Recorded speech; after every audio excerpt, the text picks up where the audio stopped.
All right, it looks like we are live. We got the second live signal, and it's just after the hour. Just after the hour, and you can see I've got my watch already set to the savings time.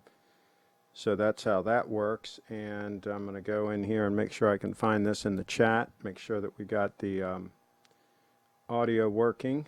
Testing 1, 2, testing. Okay, it does look good, does look good. And we are early. We're an hour early from our normal start time. And let me take this off the side-by-side shot there. We're going to talk about accuracy of these watches and why it matters. Just one more example of why it matters. And I know this is a controversial thing because most people say, oh, it's no big deal. You know, the watch can be plus or minus X number of seconds a day, and it doesn't really matter. After all, time really isn't important. We just buy the watches because we were told to buy them in the forums. So, I'm just kind of refreshing everything here on the laptop. Just sat down, literally just sat down to the chair here to do the broadcast. Okay, so I got a couple of people drifting in, and let me know in the chat if anybody got a notification, because sometimes the notifications come out and sometimes they don't. And it's good to know if the notifications did or did not go out. And I did set we're actually supposed to set our watches, let's see, spring, fall backwards 1 hour at 2 a.m. tomorrow morning here in these United States, at least in most jurisdictions. Supposed to move the clocks back 1 hour. So I went ahead, and I've already done it. And I went through the procedure to do it. And it's not that easy, at least for me, to get it right on the second, and to also have the minute hand in sync with the second hand. I like to have the minute hand in sync with the second hand. Let's cut to the watch. You can see there I'm already an hour early on that particular watch, and those aren't chips or anything on it. There's little specks of dust on the over near the 2 o'clock. A few little specks of dust here and there. I didn't have time to really clean it off. I just gave it one quick wipe. And you'll see here, I'm going to go ahead and freeze this when it gets straight up. I'm going to freeze it. And see how the second hand, the minute hand is just a little bit past the hash mark. Now, some of that can be the angle of the camera, but I think it is off just a hair. I think my minute hand is just a hair fast as far as the synchronization goes. It's very difficult to get that exact. It really is not easy. And it's also not easy to get the second hand exact with the atomic clock. So let me go back here to that page in question. And we'll do a check on that also. When it gets straight up at the 12 marker, I'll freeze it, and we'll see. I think I'm about a second fast with my synchronization here, and I would rather be fast than slow if I had my choice. So we're going to freeze it when it gets straight up at the 12. Bam. Okay, so you can see there I'm a second fast. So the official time is 4:03:59. And I'm right at the 12. So I'm about a second fast, and I think it's the same thing on the spring drive. Tell you what I'll do. I'm going to go ahead and put the spring drive on the bench so that we can do a check on that one next while people are coming in. I'm going to go ahead and make that change right now. So this is going to look kind of funny on the screen, but I'm going to do it anyway.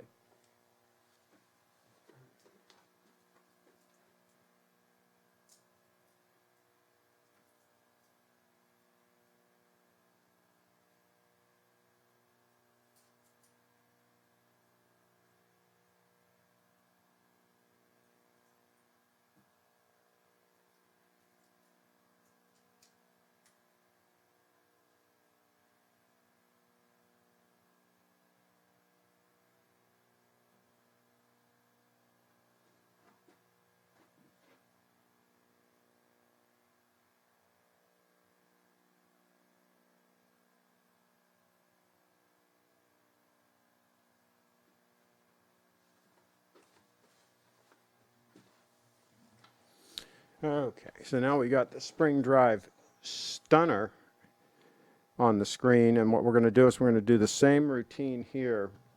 We're going to stop this puppy as close to straight up 12 as we can, and then we'll see how off this one is to the official time. Wait till it gets right at that straight up hash mark. Do my best to hit it right on. Okay, there we go. Oh, it looks like I got that one straight on. It looks like that one's spot on, right at the 00 there, you can see. So that one, it looks like I got right. And also, by the way, the minute hand, again, looks just a hair past that hash mark. Just the slightest little hair, which again, the camera angle can also play tricks on that, but I think this is legit. I think it's just a hair past, which is where I would rather have it than a hair before, if I have my choice. And so this is an issue, folks. If you think about it, it took me, I'm going to be honest with you. I'm going to be totally honest with you, as the pontiff would say, right? Okay, wait. Let's see, I should take off the split frame, so that'll fix that. Okay, so here's the thing. It took me probably about 5 minutes to set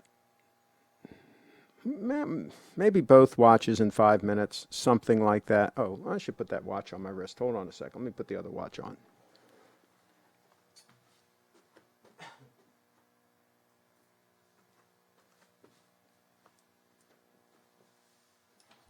I put the GMT stunner on wrist. The GMT stunner. You guys haven't seen much of that on wrist. Now the cool weather's coming, you'll start seeing more of it on wrist. So anyway, it took me probably about 5 minutes to set both watches, because I always want to wait until I'm doing it at the straight up minute marker, with the second hand straight up and the hour hand and the minute hand's right on that marker. So of course you set it a minute ahead, right? And then you got to wait for the second hand to get around, then you got to hit it, right? And try to hit it at just the right moment. And then you got to hope once it goes around another minute that you got that synchronization right, that minute hand is right at the hash mark when it's at 12 o'clock, right? And sometimes you're a little bit off, and now you got to do the whole process over again. So you got to set it a minute ahead of whatever the time is, but you got to wait for the second hand to go around and be straight up, right? And stop it and have it be a minute ahead, and then again wait for time to catch up. And so you got to repeat that process. And I repeated it, I think, twice on each watch. Now, if I wanted to be an absolute perfectionist and have that minute hand exactly in sync, I don't know how many times it would have tried. I would have had to try it, right, to get it absolutely exact. It's not easy to do. I don't know what you guys do, but it's not easy to do. It's not easy to get that in sync. And so here's the rub, and hence the subject of this is accuracy counts, accuracy matters, is if you have a relatively inaccurate watch, like just about anything other than a 9F like this or a spring drive like that, all typical automatic movements, none of them are going to be very accurate, right? They're all going to be a couple seconds off, maybe a second off a day.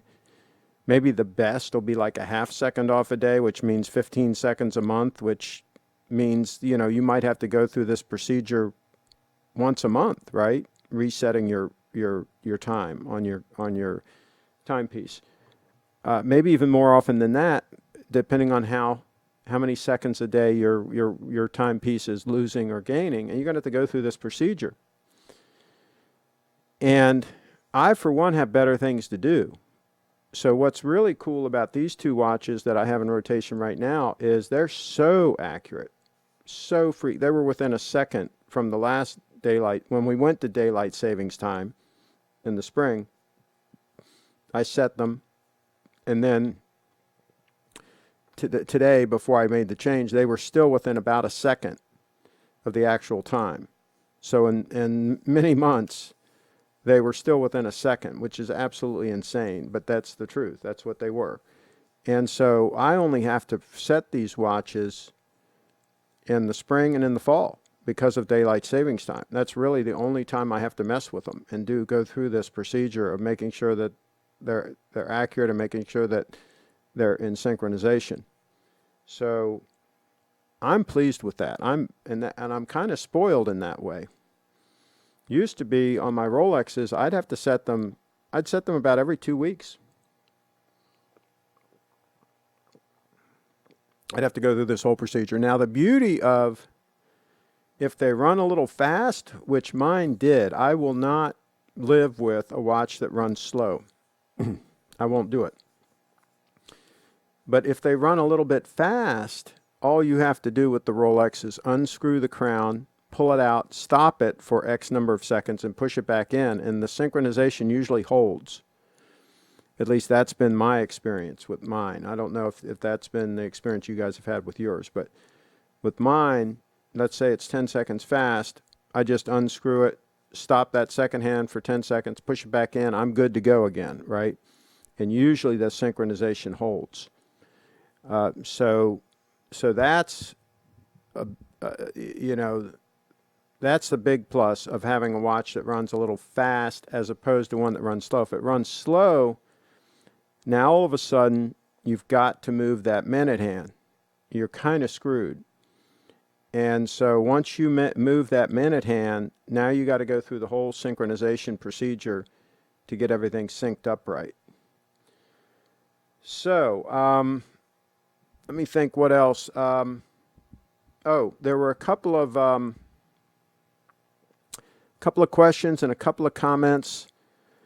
Somebody made a comment about, on one of the other channels, they were saying that other EDC items like having a nice knife and a pocket knife and maybe having like a nice flashlight like that titanium flashlight there next to the titanium dive watch, that stunner, that kind of stuff is not important and so on. And they kind of made a comment on my channel that they kind of thought that a lot of these watch people are very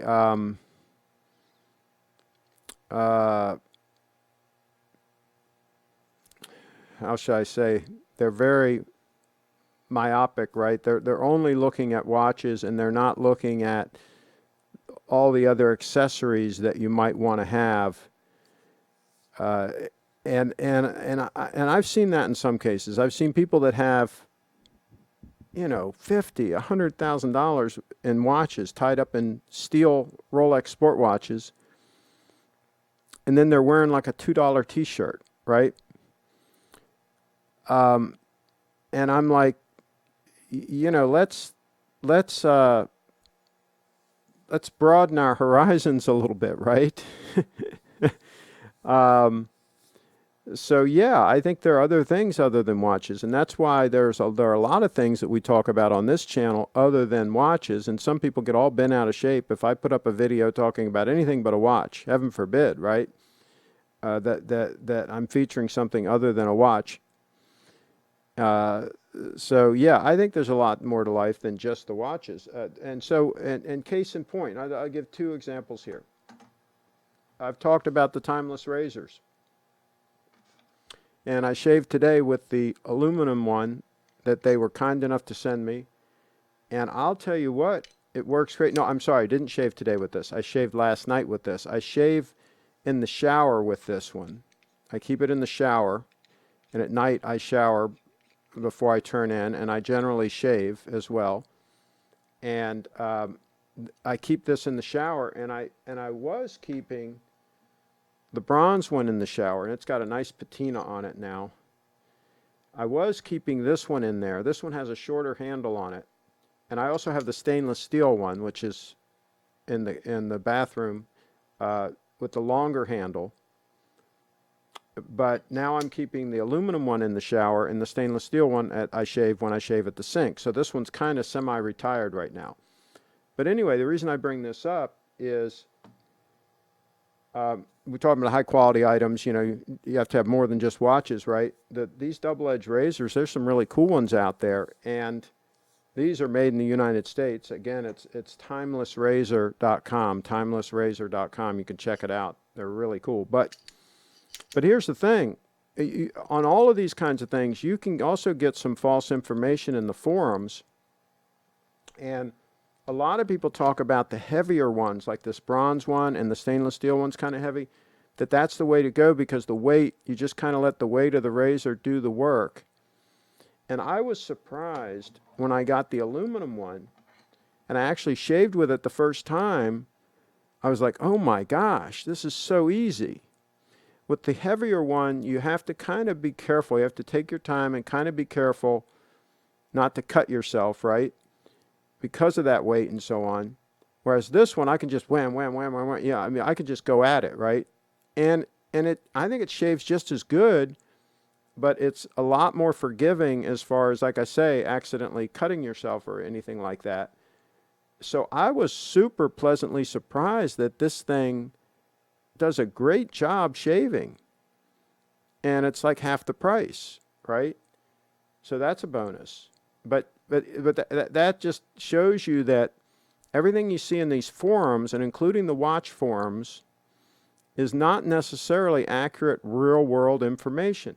And that's why I talk about things that I use day in and day out, okay, that get actual real-world use.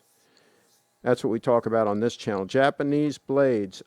These blades are from, I believe, Russia.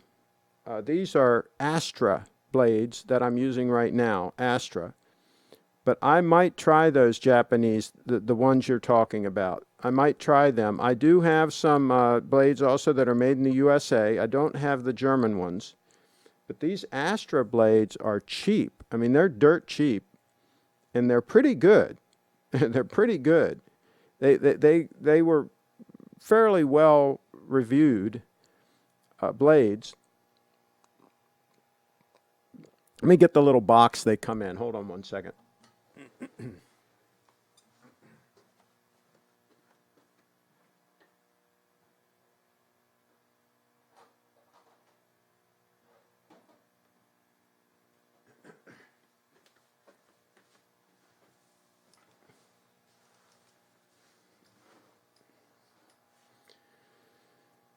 Okay.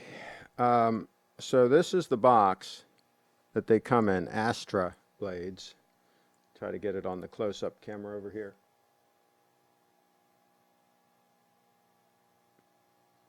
Okay.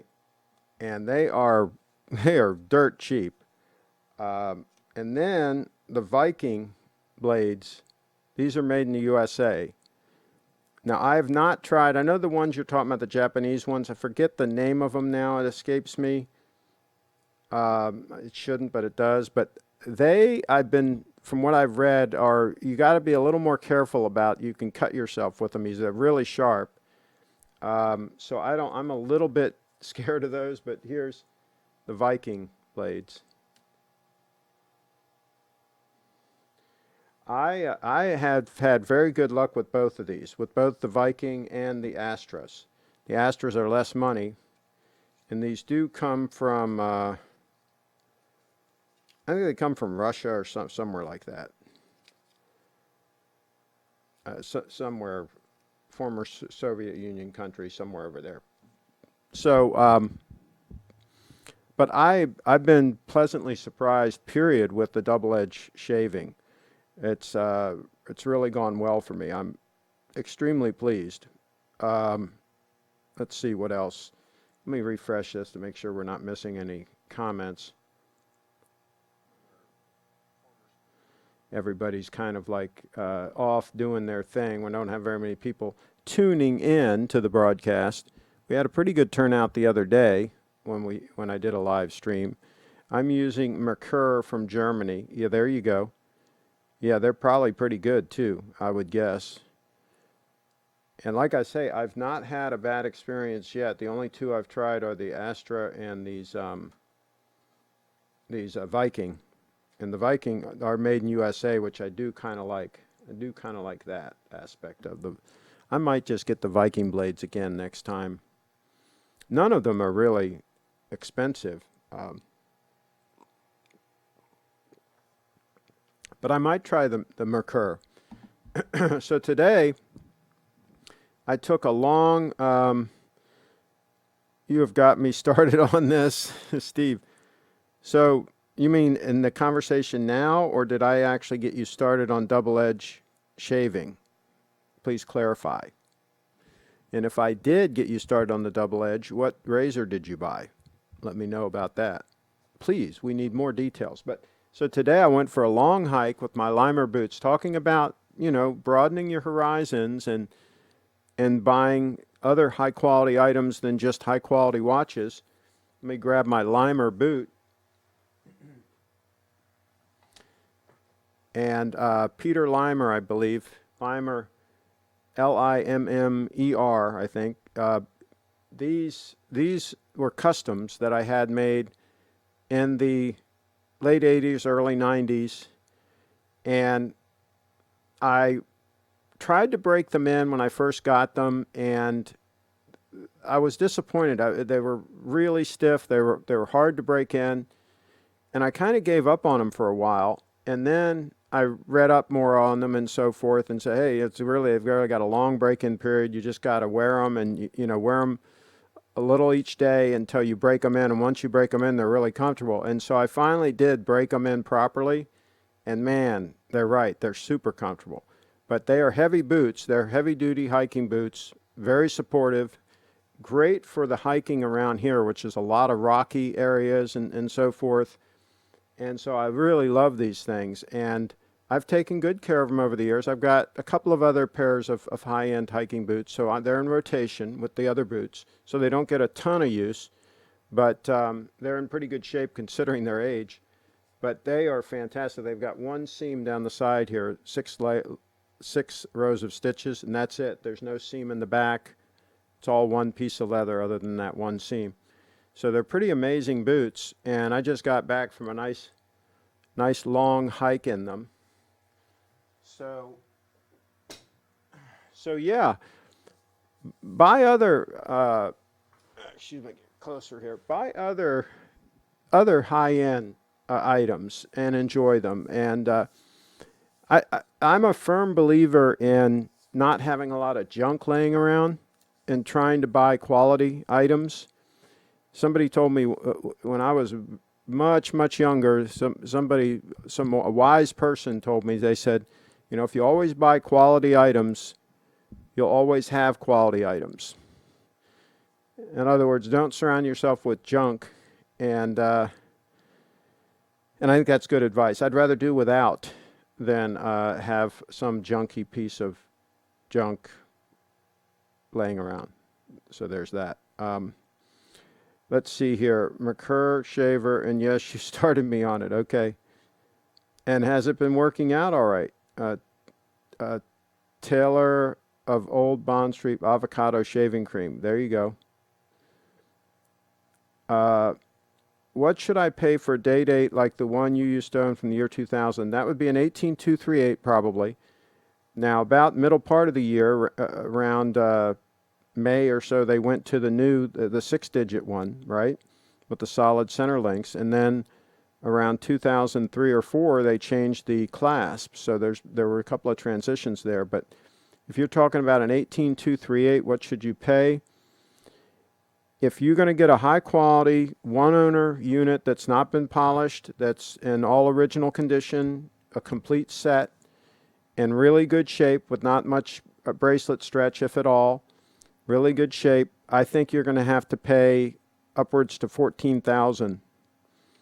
I think you're going to have to pay all the money for something like that in that kind of condition. And I think it's worth it to get one in really stand-up condition. You can get one that's kind of been a little bit beat up for probably $8,000, $8,000 to $10,000, maybe even as low as $7,000 if one's really kind of pretty trashed. But I would step up and put some more money with it and get a really nice example if I were buying one. And I think you're going to have to go upwards to $13,000 to $14,000 That's my best estimate. And I would try to buy a one-owner watch from the original owner with all paperwork and everything, preferably one that has been untouched. In other words, not opened up and messed with by some watchmaker, not modified in any way. That's what I would look for. So, paid silly money in tailors in Bond Street, London. Okay. Buy once, buy quality, and be done with it. Yeah, there's some things that you can do that with, right? That have a very long shelf life and will hold up. Now, some things wear out no matter what, right? You buy a high-quality shirt, eventually it's going to wear out no matter what, right? But, yeah, but something like these razors, I mean, these are definitely a lifetime thing. I mean, these will last your entire lifetime, for sure. These timelessrazor.com, timelessrazor.com. Let's see here.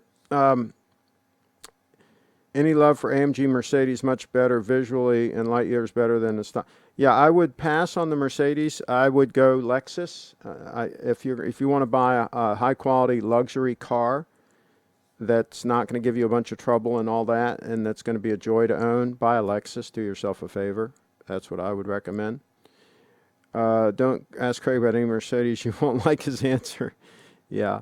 And if you do buy the Mercedes, make sure it's in the warranty period. Make sure it's under warranty, because owning a Mercedes out of warranty can get real expensive real fast.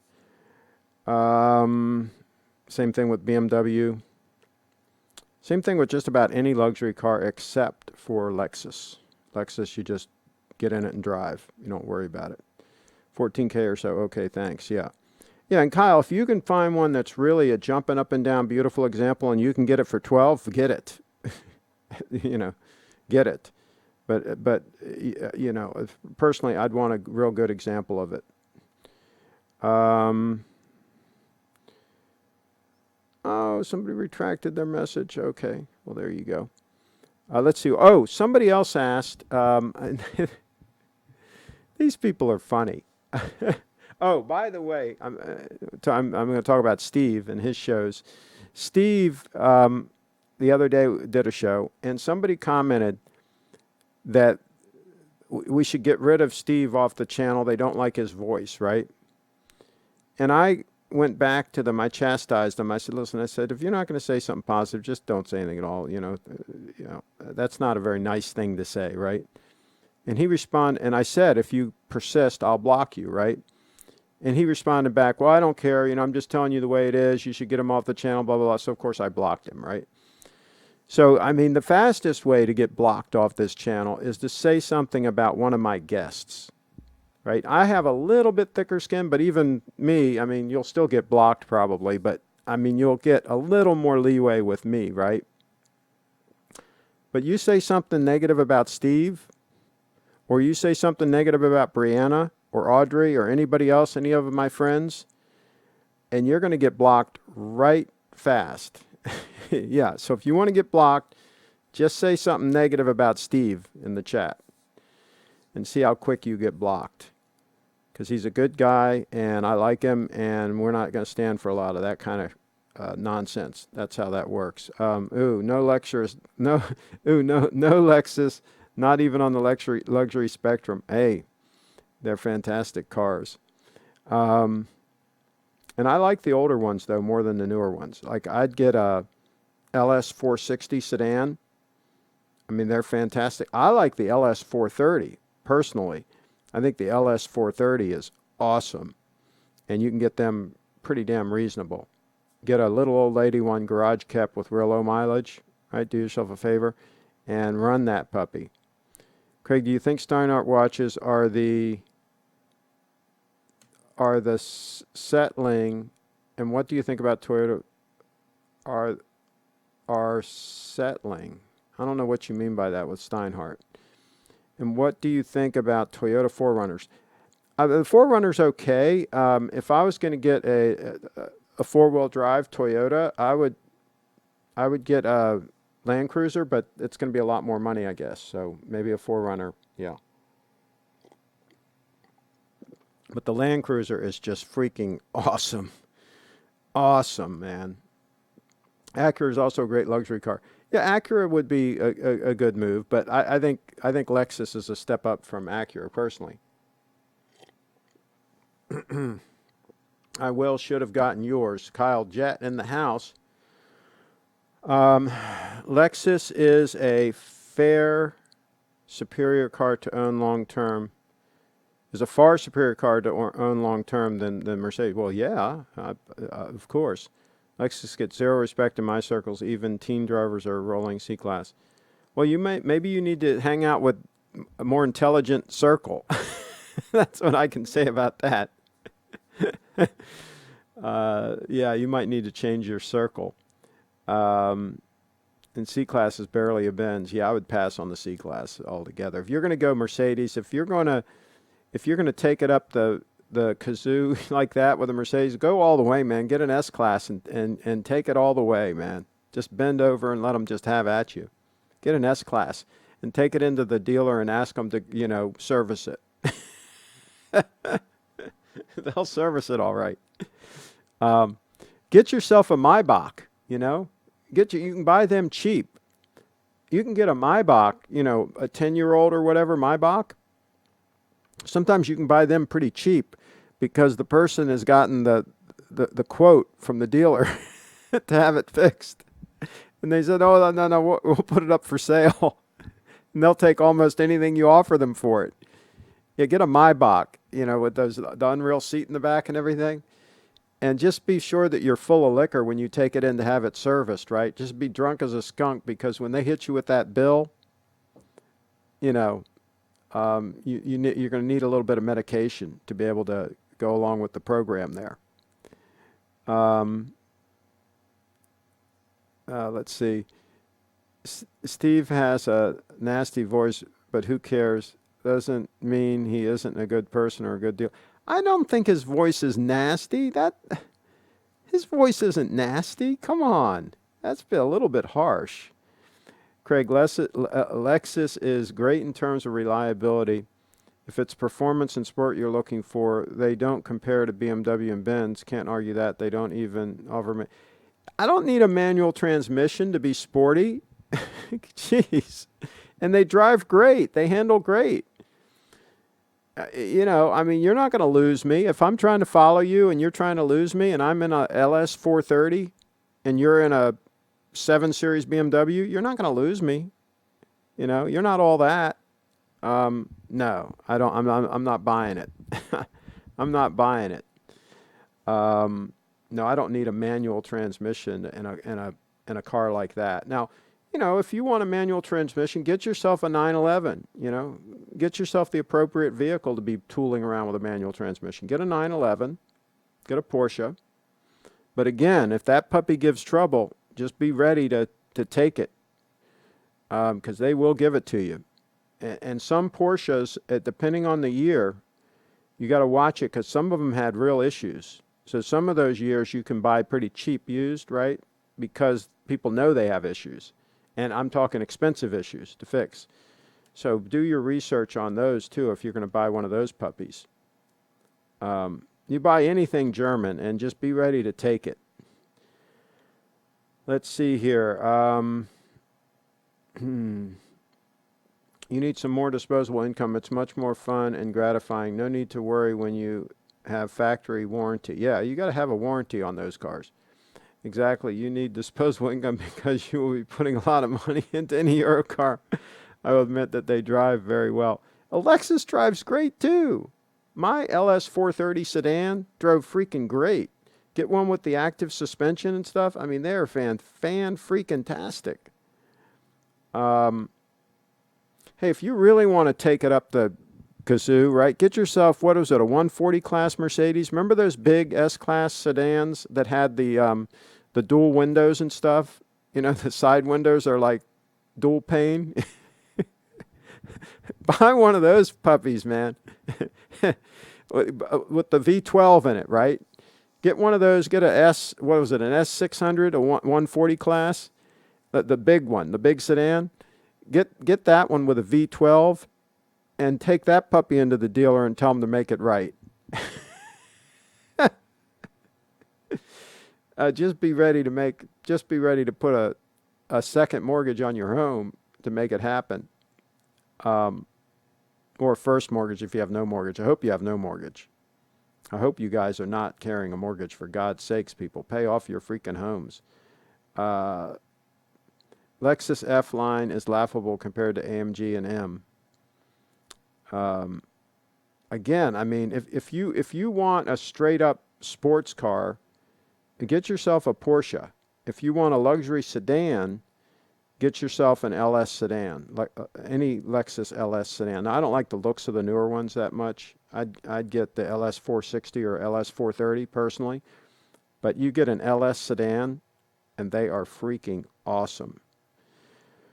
Let's see. Lexus specialties and performance cars about reliable rolling coat. Yeah, but they those V8 sedans, they get up and go. Don't you kid yourself. They'll get you all kinds of speeding tickets. Nasally, not now. Okay, I'm sorry. I can't read good. I'm half blind. Drive a Lexus ISF and then drive an M3. Well, again, I'm not. I mean, I wouldn't buy an M3 either because I don't. If I want to get a sports car, I'm not going to get a sedan that's kind of turned into a sports car. I'm going to get a straight up freaking sports car. I'm going to get a Porsche. And the only reason I'm not saying like Lamborghini or something like that is I'm not a total glutton for punishment. I mean, if I want to go that way, at least I'm going to get a Porsche. It's a little bit more reliable than your typical Ferrari or Lamborghini or whatever. But if you really want to go all the way, then get a Ferrari and be done with it. Don't get some wannabe sports car. Go all the freaking way. Get yourself a freaking Ferrari. If you want a sedan, get yourself a freaking sedan. I mean, I just don't get these people trying to go halfway. It's just like buying a steel and gold Rolex, right? You want a fucking, I shouldn't say. You want a real Rolex? Buy an all gold Rolex. Don't buy a steel and gold. Sorry, BMW stopped being worth it long before they stopped offering manual transmissions for the 3 Series. Only 3 cars, one VW Golf, E-Type 3, Ferrari Dino. W140 S-Classes are fantastic cars, but they're problematic as far as keeping everything maintained. Yeah, there you go. That's, yeah, get yourself a 140. Get yourself one with a V12 in it. And when that puppy lays down and needs to be taken into the dealer, you know what they'll say? They'll say like the Rolls-Royce dealers used to say, well, your Mercedes, it did not break down. It simply failed to proceed. A Mercedes doesn't break down. It simply fails to proceed. We will service it, and we will renew the requisite parts, and we'll have it back on the road in no time. You just relax in our lounge there. Actually, here, take our loaner car because it's probably going to be a week or two, and the bill is going to be about 3 inches thick. So have a libation before you come in to pick it up. That's what they'll do. They'll straighten you right out. Love my 911s. My wife drives one. There you go. Porsche 911 and Lexus LS, you can't beat those two as a 2-car rotation. Well, there you go. 2-car rotation in town. Craig, you never explained to the channel what happened a while back when your 18238 was stolen. And you promised you would explain, never did. See, I didn't want to go into that because there was an ongoing investigation, but basically the guy tried to pawn the watch and it got flagged. And so I got the watch back. I since sold it, but I got the watch back, and they never caught the guy because although it got flagged, they never caught the guy. So there's still an ongoing investigation, and they're still actually looking for the guy. I don't think they're looking for him that aggressively, but there was still something going on, so I didn't really want to talk about it, and So, but anyway, it is what it is. All compact sports sedans are judged against the 3 Series, not the Lexus IS. All compact sports sedans are judged against the 3 Series, not the, yeah. Large luxury cars are compared to the S-Class Mercedes. Lexus took apart an S-Class, copied it to create the first LS in 1989. Well, I don't know that they did that. If they did, they didn't do a very good job copying it because they ended up building a much better car. So I had a 1990 LS 400, and it was a fantastic car. And before that, I had a bunch of Mercedes. I drove usually Mercedes diesels. I had a 240D, a 300D, I had a 300 SD, 1978 300 SD turbo diesel. So yeah, I had several Mercedes, and I can tell you that the LS 400 was a much better car. Just full stop, much better car. I sold it, had about 100,000 miles on it when I sold it, and it was still running like brand spanking new. And that's when I bought my 2002 LS 430. I sold it in 2002 and bought an LS 430. In 1999, we bought a GS 300, the Lexus GS 300 with the 6-cylinder, with the inline 6-cylinder. That was a fantastic car. So yeah. Let's see, if BMW is so bad, why did Toyota commission them to build the new Supra instead of doing this stuff? It was a big mistake. I wouldn't buy the new Supra. I wouldn't do it. Why these companies get in bed with each other, I mean, that's way above my pay grade, but yeah, I would pass on the car, personally. The last thing I want is a Toyota that's infused with BMW. Yeah, I would pass on that. Let's see here. The biggest expense I've had in several 911s is replacing rear tires. The wide steamroller 305s is a magnet for nails, bolts, and screws. Okay, I thought you were like spinning them.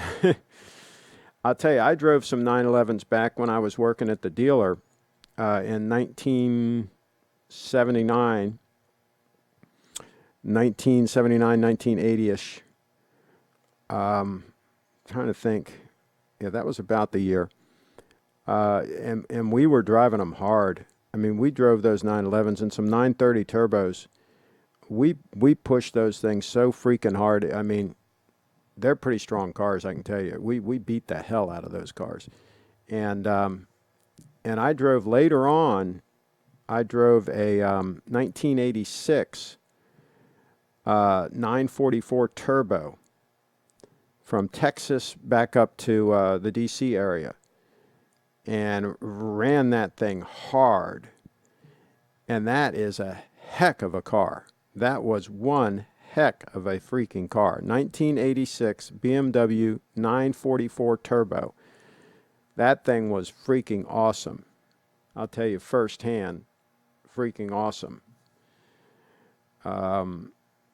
So there's that. We were buying some cars back then and down in Houston because they were having a severe, like, kind of depression down there. And we were buying them pretty cheap down there and bringing them back up to the D.C. area and reselling them. So I drove a couple of 911s back up from there, a couple of 944s. And those were some fun drives, I'll tell you. No, they didn't get stolen from here. No. What do you think of the Kia and Hyundai Influx? They're like roaches. They are everywhere. I don't know about those. I haven't paid much attention to those. I don't pay much attention to any of the newer cars now. I don't know of any of the newer cars that I would actually buy. Again, if I bought a Lexus, it'd probably be about a 10-year-old Lexus LS sedan that I'd get from a little old lady out of her garage that's like mint condition. I'd buy that for a song and then just run it indefinitely, because those were really good cars. You go back 10 years from now and get yourself a Lexus LS sedan, it would be freaking unbelievable. Kia and Hyundai forced all manufacturers to step up their warranty game. There you go. Again, if I have to buy a car, if I have to be worried about the warranty that a car comes with, to me that tells me I'm buying the wrong car. Because if I've got to be bringing a car in for warranty work, that means it's a piece of crap, and I probably shouldn't have bought it in the first place. Buy yourself a Lexus or Toyota and don't ever go back to the dealer. My Toyota has never been back to the dealer. I lied. It went back for one recall, zero cost. I had that done. And there were other recalls that I didn't bother to have done, by the way. The floor mats and a couple other silly things, right? Yeah, no, if you got to do warranty work, it's just like a watch. If you got to worry about how long a warranty comes with the watch, it tells me that you probably shouldn't be buying that watch. Because the last thing I want to do is have watches that have warranty claims, for God's sakes. Let's see. Lexus and Toyota build great cars. If you're looking for reliability, there isn't a better option. Well, there you go. I think I tend to agree with that. The 944 was water-cooled when 911s were still air-cooled. Yeah, the 944 Turbo, 1986, that thing was awesome. Awesome. Mark Goldberg the other day said he would box you in a charity match, but thinks you are scared of him.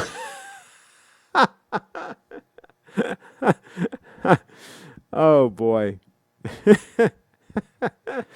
Oh boy. Oh man. That's funny. That is funny. I didn't know he was a boxer. That's pretty good. But no, that is funny.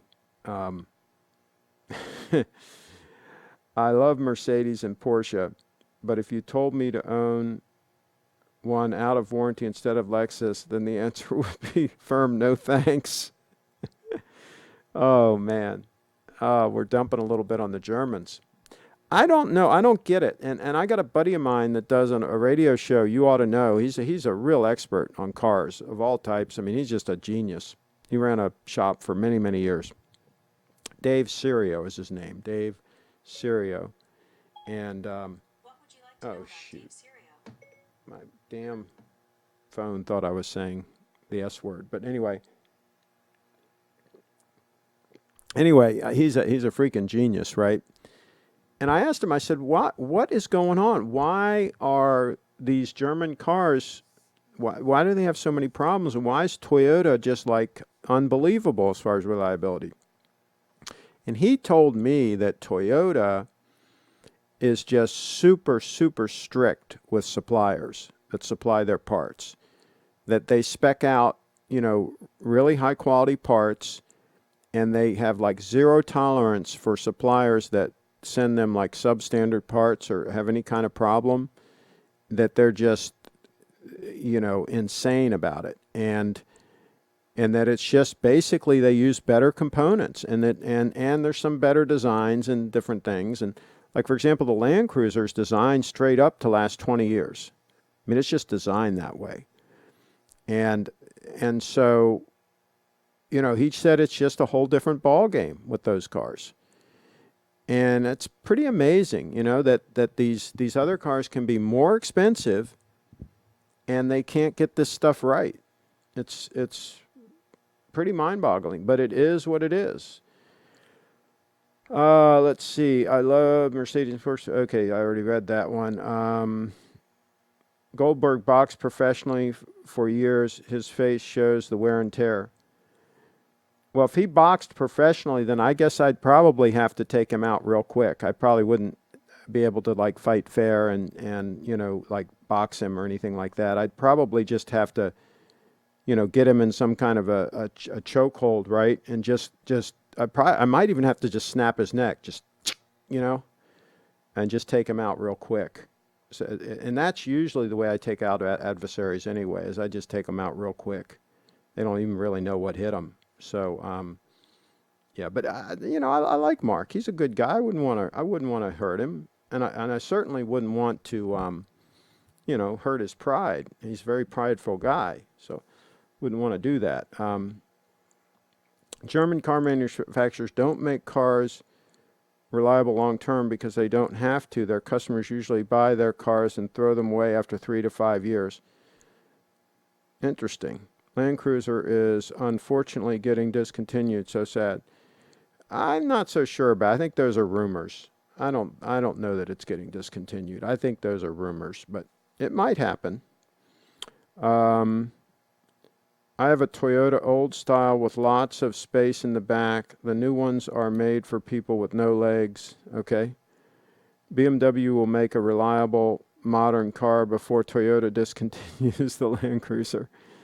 There are rumors that Toyota is going to discontinue the Land Cruiser, but I think those are just rumors. And it might be just for this country. They might stop selling it here, and they might keep selling. They have different variants of it overseas that they still sell that are not as luxurious and all that are more the true roots of the Land Cruiser. So, yeah, we'll see. Goldberg would become very turned on by a chokehold. That's possible. That's possible. If you don't believe me, look it up. Okay. Well, again, there have been rumors. There have been rumors that it's going to get discontinued, but they're rumors. Toyota has not announced anything as far as I know. But hey, if they do, they do. I wouldn't buy a new one anyway. If I was buying a Land Cruiser, same deal. Yes, they hold their value real well, but they still don't hold their value that well. If you snag a garage kept one owner unit that's in really good shape, that's let's say 10 years old, that has let's say 70,000 miles on it, original miles, and it's in really great shape and it's been garage kept since new, and you can buy that thing for let's say 25 grand. I mean, that would to me would be a better move than spending 85 grand for a brand new one. But that's just me. What do you think of high annual fee credit cards like Amex Platinum and Chase Sapphire Reserve? Do you think they're still worth it? Well, I mean, if you want to keep something like that as a prestige thing or whatever, I don't know. Most of my credit cards now that I have, they have no fees, and they have a decent rebate. Like my Costco card, Costco used to be American Express, and now they went over to, I think it's a Visa. You get a percentage back on everything you buy on it, and so I get a couple $100 back every year. And there are no fees on. Well, I pay the membership fee, for the Costco membership, but there aren't any separate fees per se for the credit card. Let's see, the Land Cruiser isn't being discontinued. They are discontinuing the V8 Patrol and the diesel. Okay. All right. Don't buy any car new. It loses 20% of its value driving it off the lot. There are some exceptions. Like, for example, when I bought my Prius, my 2004 Prius, first of all, it was the first year of that body style, so you couldn't really buy one used. And those were holding their value really well at the time. And so even if I had waited a year and bought one, I probably wouldn't have saved anything. If I may not even been able to get one because they were pretty short supply then. So it depends. But in Toyotas, depending on the model, the more luxurious one you get, the more of a hit it's gonna take, right? If you buy more of a base model, then they're not gonna really depreciate that much. So it might actually pay you, like if you were buying just a Toyota Corolla base model or something, you'd probably be better off just buying it new, to tell you the truth, than waiting for it to depreciate, because it may not do that much. So, but in most cases, a lot of cars will take a big hit, absolutely, especially if you wait 10 years out. And the idea is if you get one 10 years out that was kept in a garage the whole time, and the little old lady had it, so it wasn't sitting in a parking lot at work all day in the sun, right? It was always inside the garage. That puppy's preserved, right? And assuming she did the oil changes and stuff like that on it, and it has real low mileage, I think that's the way to go, personally. Toyota is discontinuing the big FJ200 Land Cruiser for the U.S. market. They will still make other models for different markets. Okay, there you go. I've seen Land Cruisers with 250,000 miles still going strong. I believe the only issue to stay ahead of is the timing belt. Yeah, you want to do that. You know, every 100,000 miles or so, put the timing. No, it is a belt. It's not a chain. It's a belt on those as far as I know, and you get the whole kit. You buy the whole kit with the water pump and everything, and that's a major service that you do like every 100,000. I think that's a good idea to do it too. Not true. I bought my Forerunner TRD Pro in 2017 at 40K and owe 10K on it, and I could sell it for 42K.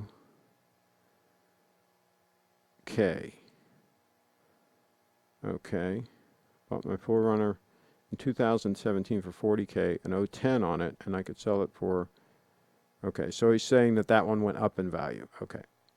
Yeah, there may be some instances of that, just like there's some instances of watches that go up in value, but it's the exception, not the rule.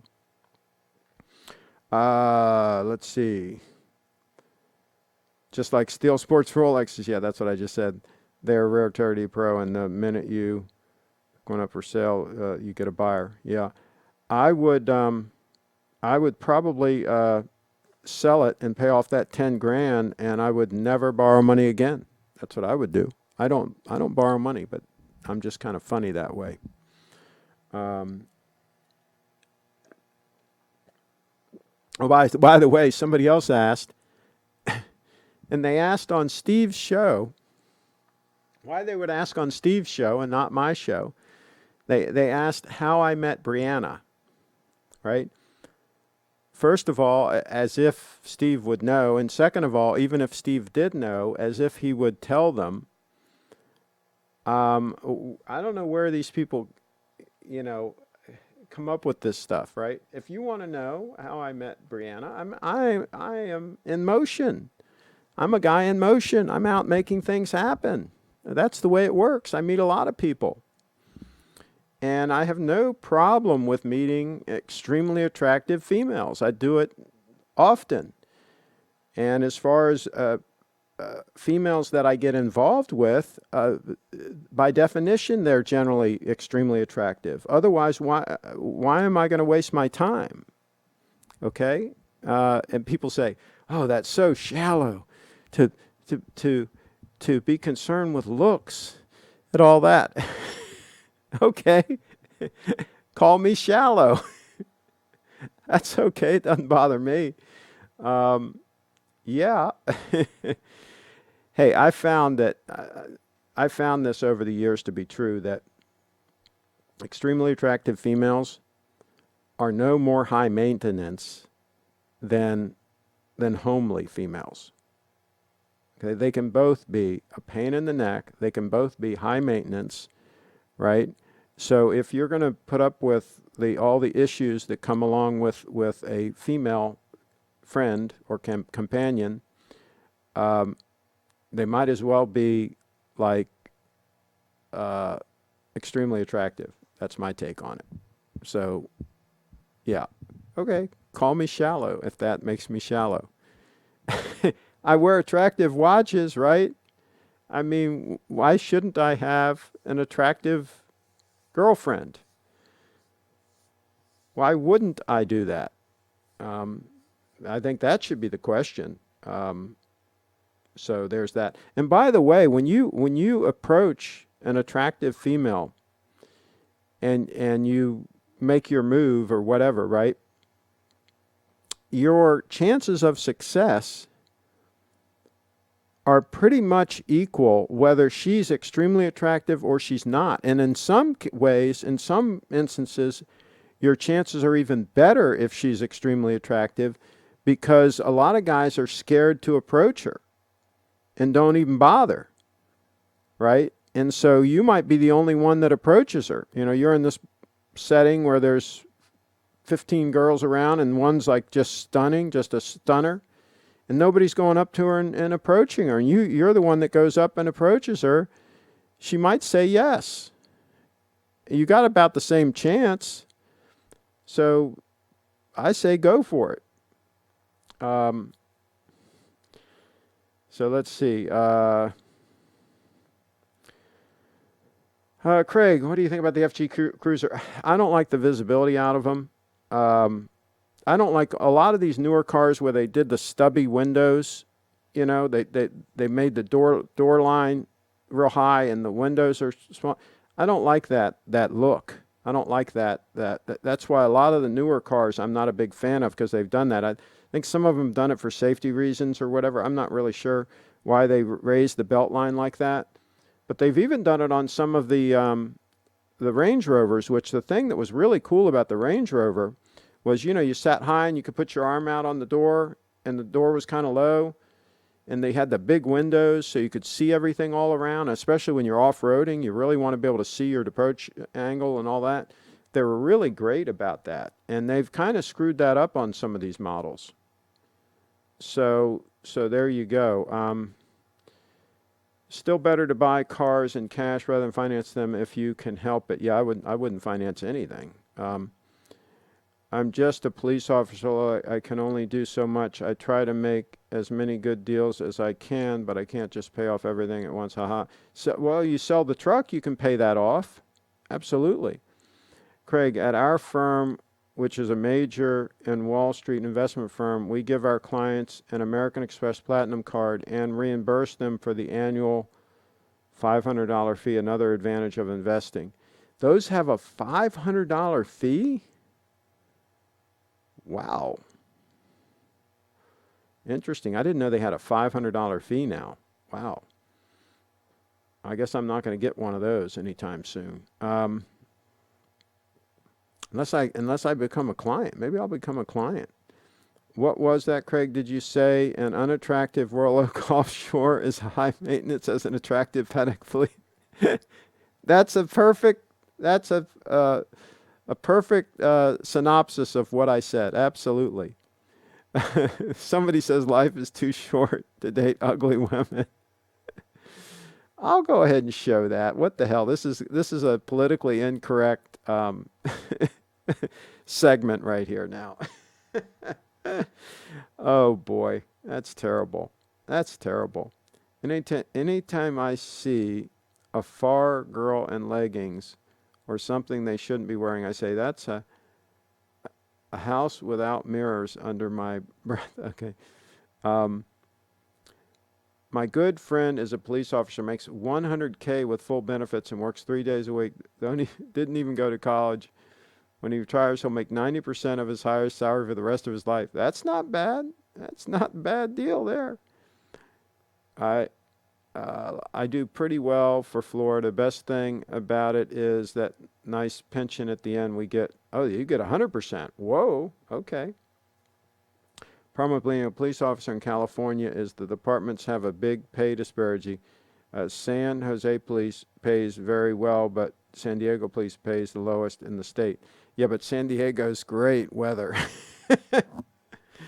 Yeah, there's that. I just bought Omega Olympic Aquaterra Tokyo 2020 from Steve. Well, there you go.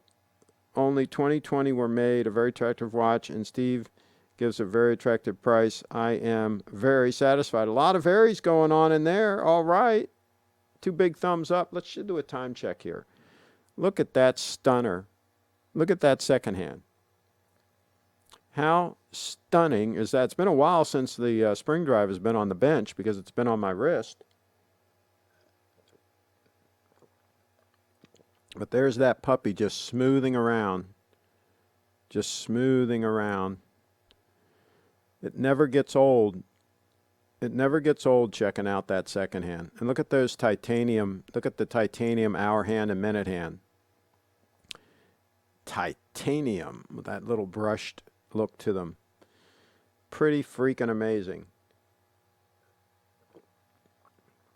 San Diego is also very expensive. Medium home price of $600,000. There you go. Got to pay to play in San Diego. That's right. You got to pay. But hey, having that weather year round is probably pretty nice. I guess until the fires come, right? Do the fires come down there too? Wonder if they get fires down that way. Here's somebody a message is held for review. Steve hasn't gotten back to me on the tutor I'm trying to unload, trying to get rid of that piece of crap. Yeah, good luck with that. We'll go ahead and show that. Good, good luck with getting rid of a tutor. Oh my gosh. Can you imagine somebody actually buying a tutor? Can somebody let me know in the chat if you can imagine somebody actually buying a tutor? Put a yes in the chat. To put a Y for yes, if you can actually imagine somebody buying a tutor, put a Y for yes, and put an N for no. If absolutely no way could anybody even consider buying a tutor. So an N for no, Y for yes. I want to see what you guys say.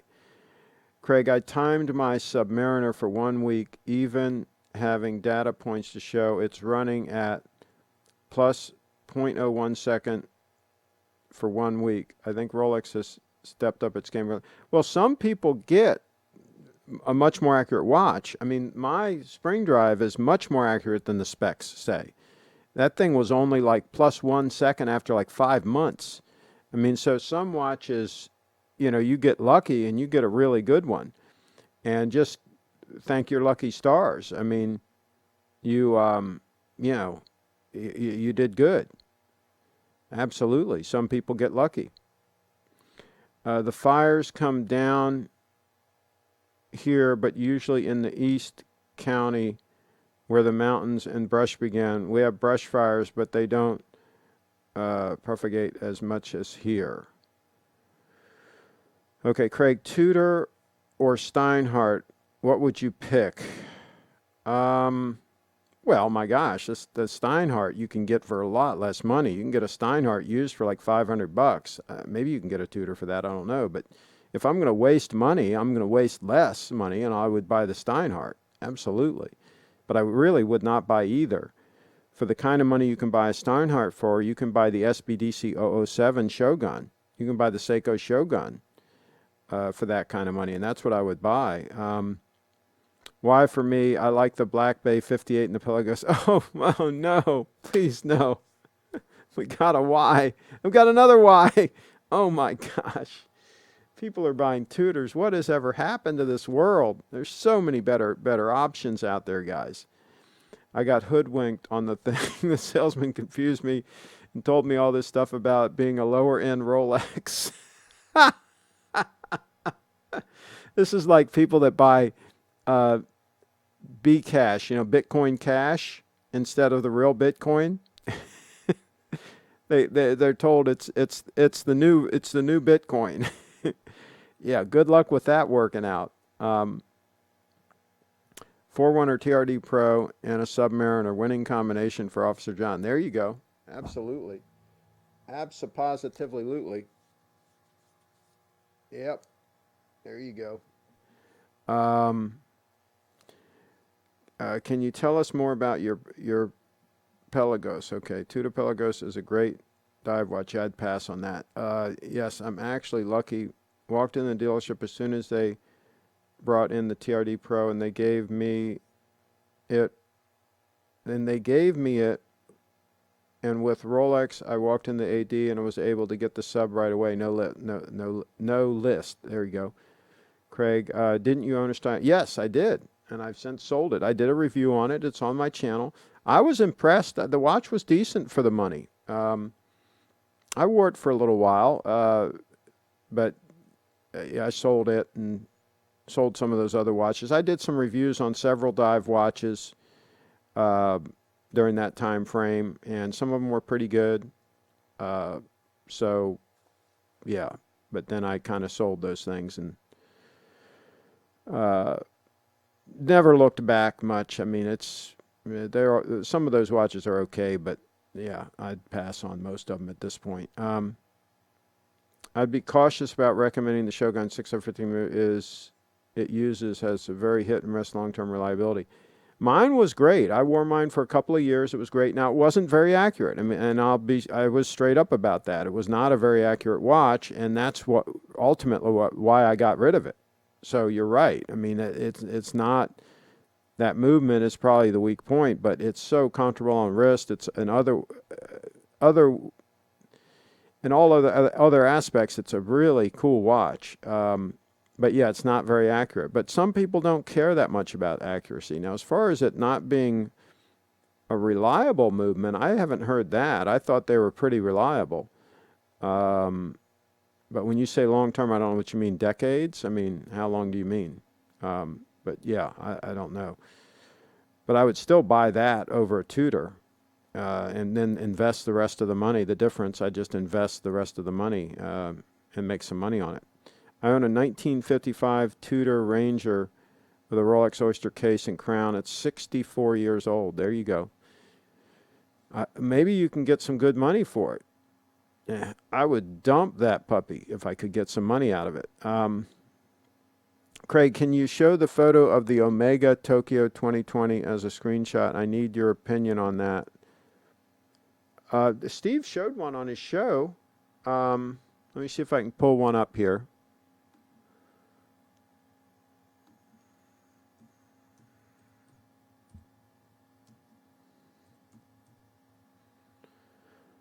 See if I can pull it up. Oh, for crying out loud. Why is it so hard to find that? I'll pull up a Hodinkee article. Maybe we'll get a good photo. I don't know about these people. See, that's not the watch he showed. I don't understand this. That's not the watch that Steve showed. Did they come in different colors?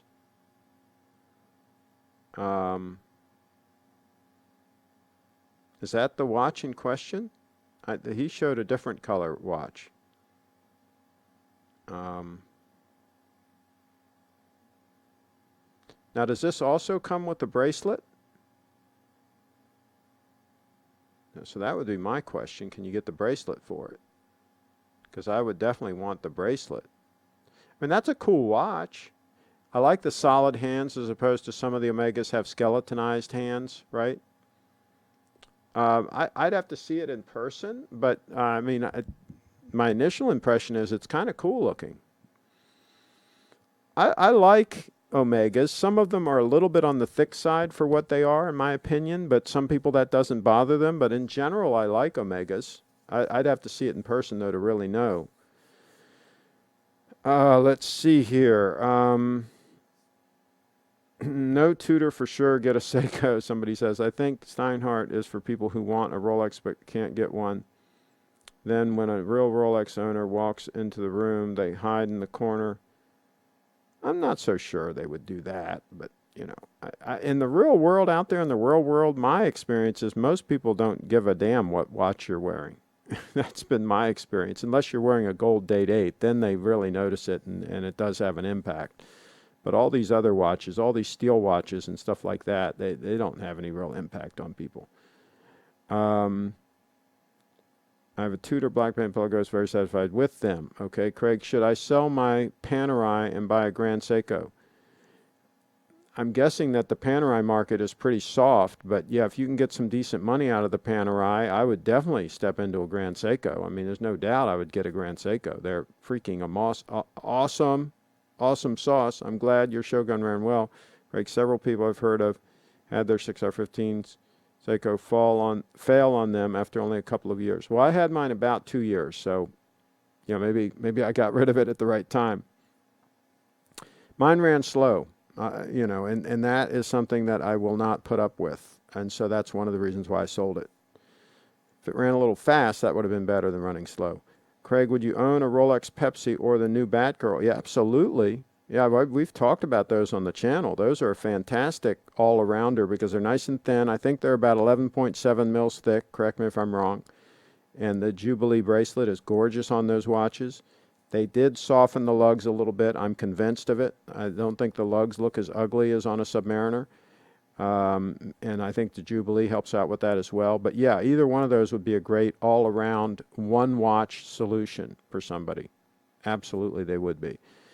They're thinner than a sub, right? Yes, comes with both bracelet and rubber band. Yeah, Yeah, that I would like to see that watch in person before I locked and loaded on it, but that's pretty amazing looking watch. Yeah, I mean, I'm thinking that it's probably pretty cool.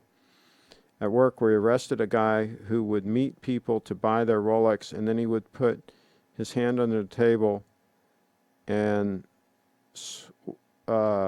swap them with high-end fakes and then leave with the real one. Most owners had no clue. Interesting. Interesting. Oh, wow, that's interesting. Cost me over 4K. Okay, I'm not sure what that is what he's referring back to on that. Okay. That Omega is Aquaterra with a very special blue-black dial. It's an Omega. It's on Omega site under specialties. Okay. Craig, are you considering buying a Rolex Date 8? Not seriously at this point. It's always a possibility at some point. I've had several over the years, but I am kind of spoiled by the accuracy of these Grand Seikos, especially the 9F, of course, but even the spring drive there has just been insanely accurate, and I've gotten kind of spoiled by that. So I don't know if I can go back to Rolex. I mean, it's a sad thing to say, but I don't know if I can do it. I've had my eye lately on the spring drive, the gorgeous Stunner spring drive by Grand Seiko. Let's show this puppy off. This thing is stunning, and this would be super accurate because it's what a spring drive. Would conventionally be dubbed the snowflake dial. This is the dial that you know from the SBGA 11 and 211, or the snowflake. Half a dozen steps to create a lovely snowdrift undulation pattern that has a wonderful light and lively randomness to it. It's designed to evoke the snowdrifts outside. The snowflake milled against the spinning tin plate and create a mirrored finish by a Zolitz machine with a spinning tin plate is used in conjunction with an artisan's hand pressure to run the surface being milled against the spinning tin plate and create a mirrored finish that is optically smooth, distortion free, and very much like what the Swiss. So yeah, so that would be tempting, that gold Stunner, because that's a spring drive, so that would be super accurate. It's manual wind, 10 mils thick. Yeah, so that's a possibility too. For a dress watch Stunner, let's see, Craig, what sort of tie and pocket square color choices would you pair with a Pepsi or a Batgirl? Oh boy, well yeah, burgundy goes with everything. Depends on the suit and everything that you're wearing. I don't always wear a pocket square. I sometimes have one. And as far as the tie goes, you know, just grab what looks right. I wouldn't overthink it, but yeah, if it looks good, and then go with it. Yeah, absolutely. I'll be wearing some ties here as it gets colder. It's warmer here today than I thought it would be. Sun was out today. I got a nice hike in. Got a good workout in. So yeah, some of these folks are real good. Craig, take a look at a Noob V10 Submariner and tell me if you could tell with the naked eye if it's real. Yeah, I'm not going to take the time to look at that, but I with my eyes, that's not a good test because my eyes aren't that great. You got to get a younger person to look at it. But yeah, I've heard some of the fakes are good. Yeah, absolutely. There's some good fakes out there. So the buyer has to really beware. We all want you to get another Date 8. There you go. They even use 904L steel and clone the movements. Okay. They just usually aren't waterproof or accurate, which is the only thing that gives it away. Well, I wouldn't be surprised if they could make them pretty much waterproof. I don't know why they wouldn't be able to do that. There's a lot of inexpensive watches that you can go in the water with, a lot of inexpensive Seikos and stuff. So I wouldn't be surprised that you could go in the water with them. Let's see. I would want a 2-watch rotation consistent of both a GS and a Rolex personally. But like I say, it's hard to go back to the Rolex when you get spoiled by the accuracy of the Grand Seiko. That's the problem. You get kind of spoiled with the Grand Seiko. And just with the overall quality. Like I'm looking at this stunner right now. I mean, it's just freaking amazing. Let's switch to the close-up camera here.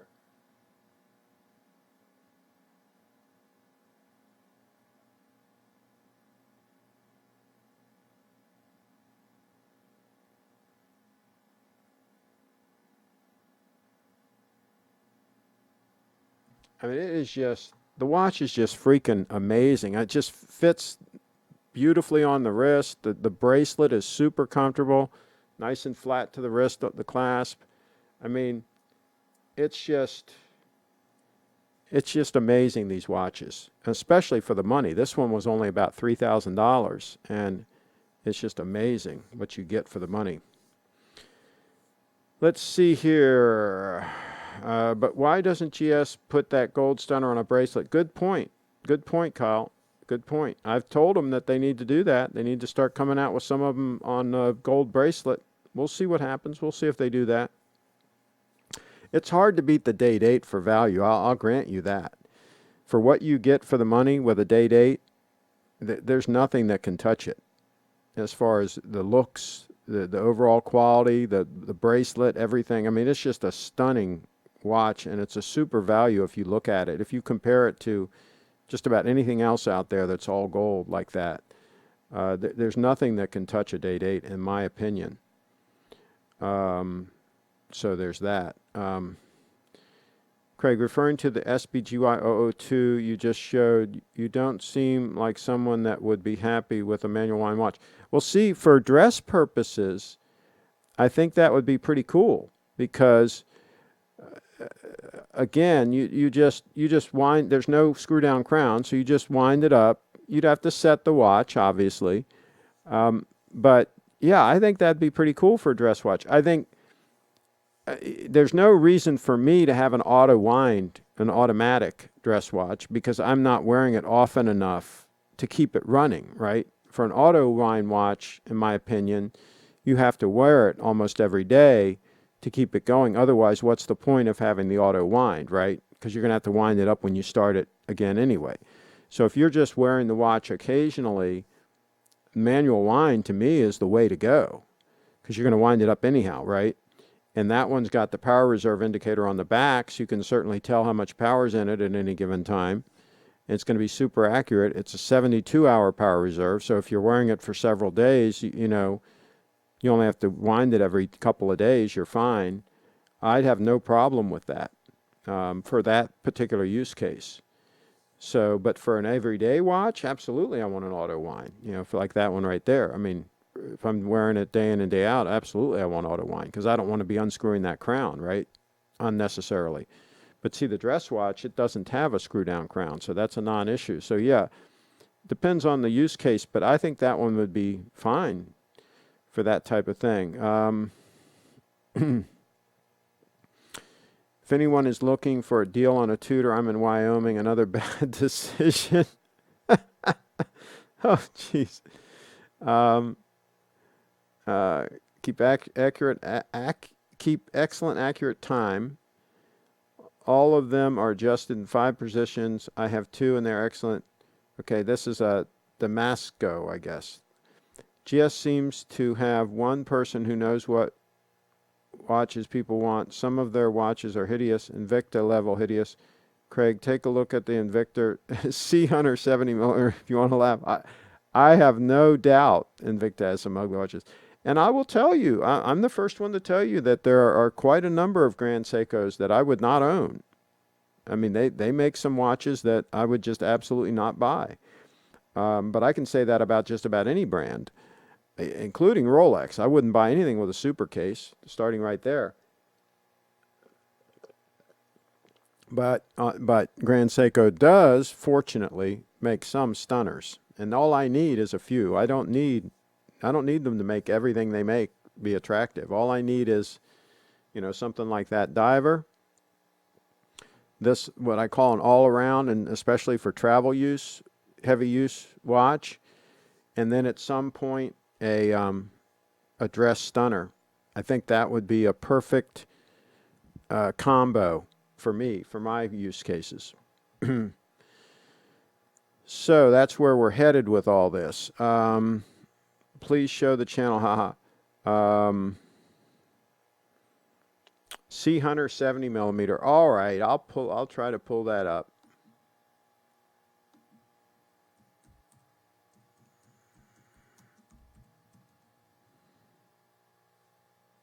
I'll see if I can pull it up here.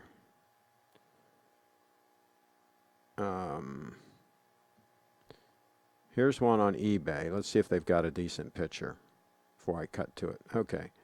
Well, it's not that ugly. I mean, yeah, you're exaggerating a little bit. I mean, it's ugly, but I've seen Invictas that were a lot uglier than that. I mean, yeah, that's ugly. I'll grant you, but I have seen worse. Let's see. Day-Date is the breast bracelet dress watch period on the wrist. They're stunning. I own a 118238. Well, good move. That's a hell of a watch. Absolutely. Yeah, you can't beat a Day-Date. And personally, I think for most people, the 36 mil is the way to go. Absolutely. And the 118238, that checks the boxes. What dial do you have on yours? Craig, which suits do you like to wear on hot and humid Maryland summer days? I usually don't wear a suit. I'll be honest with you these days. I wear my Bills khakis, and I'll wear like a high-end, like Oxford shirt, you know, some sort of high-end, you know, maybe by Gitman Brothers or something, and then I'll roll the sleeves up. If I'm doing business or whatever. If I'm sporting around, I'll be wearing a polo shirt, something like I'm wearing now. But even if I'm going to do some kind of business deal and it's hot, I will often just wear the Bills khakis with a pretty high-end shirt, but with the sleeves rolled up and no tie. I'm just not wearing a suit, and I'm not wearing a shirt and tie in that kind of hot, you know, sweltering weather. And at this point, all my clients pretty much know me, and so it's not really a big deal. And most of them are dressed casual in the summer as well, so it's generally not a problem. But in the winter, very often I'll be wearing a shirt with a tie, you know, long sleeve, and a sport coat usually. Sometimes a suit. Sometimes I'll be wearing a suit. Like when I was at Steve's event, I was wearing a suit this time. No, I'm sorry, I wasn't wearing a suit at Steve's event. I was wearing a suit when we went to New York, to the Grand Seiko event in New York. I was wearing a nice Brooks Brothers suit. So occasionally I'll pull out the suits, but usually it's a sport coat with a shirt and tie and khakis, again, Bill's khakis, in the colder weather, and then in the summertime, just a shirt with the sleeves rolled up.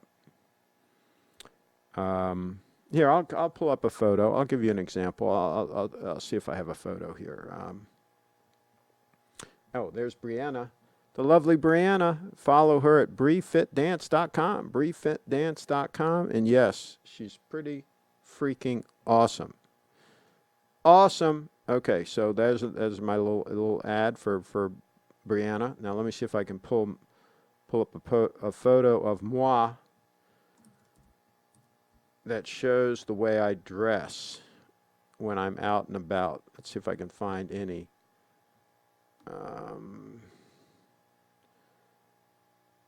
Oh, here's a whole album. Here's a whole album of photos of Craig. Wow. Okay, we'll go through these real quick. What the hell? This is a channel of transparency. So there's a picture of me with the lovely Olga, talking about beautiful women. We'll show this one. There's the lovely Olga. We're downtown DC, just wandering around. And there, I don't have the sleeves rolled up, but I'm wearing a high-end shirt and Bill's khakis. And in that case, I was wearing some New Balances. And we were doing a bunch of walking that day. And she is stunning. Yes, she's stunning. Here I am at the Forest Theater in Philadelphia, and this was many years ago, and I was wearing a suit with an open collar and Saturday Night Live type collar type thing, right, with a couple of dancers. we went to they got me some tickets to the show Chorus Line, and they were a couple of dancers. So there's that. Let's see. And here I am with the beautiful Tara, and I'm wearing a safari shirt from Willis and Geiger, and I'm wearing some kind of khakis and some boat shoes, and I've got my Nikon F3 high eye point with the flash on it, and I'm getting ready to take a picture of Tara. And here I am with the lovely Jennifer, and I'm wearing a Made in USA bomber jacket and some jeans, and I'm wearing my kangaroo leather Browning featherweight hiking boots, whatever. And Jennifer is stunning, Jennifer. Yes, that was many years ago. I'm trying to find one more modern here. And there I am with Tina. And there I am getting ready to go out west. We bought this 1978 Corvette, brand new, and we drove it out. That's Mike, Luther, and me. We drove it out to resell it because you couldn't get an L82 4-speed in California at the time. And I was working at the Chevrolet dealer, so I could get it for $500 over cost. So I bought it and titled it and drove it out to California and retitled it in California. I had to stay out there for a week or two, and then sold it to Dr. Art Uline for about a $5,000 profit. There's some real old pictures of me. I mean, real old. That picture there was probably taken in about 1963. So there you go on me on a go-kart, right? You see a lot of things on this channel, folks. You see a lot of things on this channel. And here I am with a couple of attractive females. Told you that's what happens. That's the way that goes. That's the way that works. And here I am, and you can just barely see in the foreground a date 8 on wrist, and of course Ray-Bans with a sweatband on the top. I'm out at the Polo Club in that shot. Wonder if we can tell what I have on wrist in the boat. It's probably a GMT Master on wrist in the jet boat. So that's how that works. And I wonder what I'm wearing here with the Rollses. It looks like a date 8. Looks like some gold there sparkling. And I'm on the phone with some rollers. And here's with the jet boat. Can't tell what I have on wrist there. And that's the limousine, by the way, towing it. Cadillac limousine. And here's another one of Jennifer. But we can't tell what watch I have on. Sorry about that. So we're trying to figure this out. Okay. Now here's one showing me working. There I'm working. See, I've got the sleeves rolled up. And I've got the my camera gear and stuff. That's at a event at the Weinberg Center. A couple of cameras going on there. So yeah. Oh, and here I am out at the beach place, and that looks like a GMT Master. Yep, that's a GMT Master, and some Wayfarers, because they don't blow off when you have them on the boat. They stay on your head better. And there's me with the coach, the motor coach, the Bluebird Wander Lodge, and I'm wearing my Indy jacket, Indiana Jones jacket, and the hat. Okay, so, oh, and here I am with a date 8, and that's the limousine in the background, 1977 Cadillac limousine. Okay, and there I am with the brand new BMW Z3 when they first came out, one of the first ones in the area, and I resold that for a profit. And there I'm just wearing some boat shoes and some jeans. Probably this same shirt. Probably this exact same shirt. I'm pretty sure it is. We already showed you this one of Jennifer. She's all that. Oh, and here I am in a work shirt. That's typical. And there's a date 8 on wrist. That's a typical with the sleeves rolled up. You see what I mean? And there's a date. Yeah, that's what that is. And there I am working, driving a bulldozer. Wonder what I had on the wrist there. Probably a GMT or something. You can't tell. And that's a Willis & Geiger Egyptian cotton safari shirt and a Stetson. No, that's the Resistol. That's a Resistol hat and running the dozer. So that's how we do it. That's how we do it around here. Now this is down in Sarasota on a really hot day, just wearing a ChooseSarasota.com t-shirt. So it wasn't wearing a rolled up sleeve there. So let's see here. And here's this is a suit from, you guys have seen this on the channel. This is from the Georgetown University shop, that suit. And I'm wearing a Stetson hat. And that's, of course, a Burberry in the background over the chair there. 100% cotton Burberry. Here's another look at that suit. And a date, of course. And then here's the Burberry, all cotton. Always get the all cotton ones. Steve has one that's a blend. That was a mistake. You always get the all cotton Burberry. The others don't look right. Let's see what else here. There's another one with the date. So date just peeking out there a little bit. Yeah, that's how that works. And here's a rainy event, covering a rainy event. Had the trench coat out and the hat and some plastic on the camera so it doesn't get ruined from the rain, and covering the event. That's how we do. And then here I am with a famous singer. I don't know who of you can name her. Can you name who she is? That's Gretchen Wilson. I'm a redneck woman. Da, da, da, da. And I'm just wearing a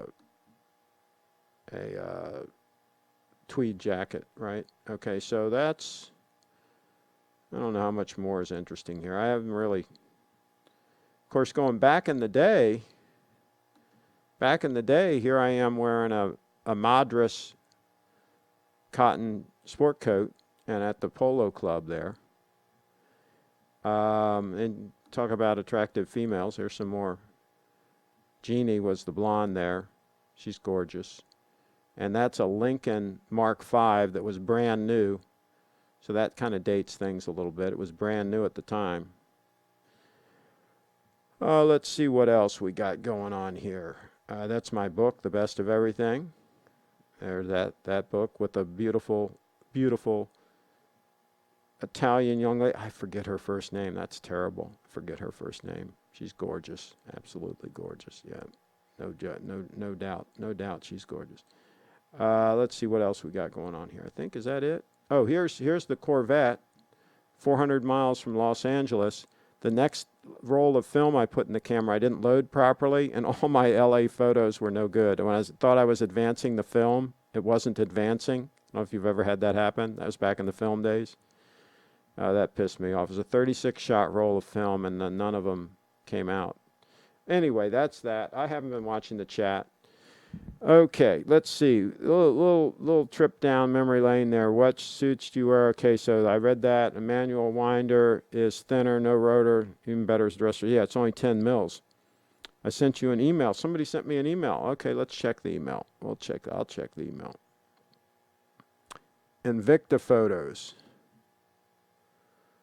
Invicta Photos. Here we go. Let's see if we can get these to load. Oh my God. Oh my God. Now that is ugly. I'll grant you that. That is something, isn't it? Isn't that something? Wow. Okay, we got another email here for me to check. And then I got to go. I got to eat something, folks. I got to eat something. Oh, look at that. There's the shaver. Okay. Pretty cool. Pretty cool. Yeah. That shaver looks a little bit small. Not sure how that would work, but okay, let's see if there's anything else I got to. Okay, that's it for that. Okay. All right, let's see. Catch up on the chat, and then we're going to go. Nothing to do here in Wyoming. It was actually work to find the tutor out here. I worked hard to screw this up. The GS Godzilla is 44 millimeter watch, but it's absolutely stunning. Well, this is 44 mils. No, I'm sorry, not this. That one's 44 mils. It's either 43 or 44, depending on who you talk to. But yeah, and it fits great on the wrist because of the shape of it, the lugs and everything. I mean, it works. And because it's titanium, it's, lightweight.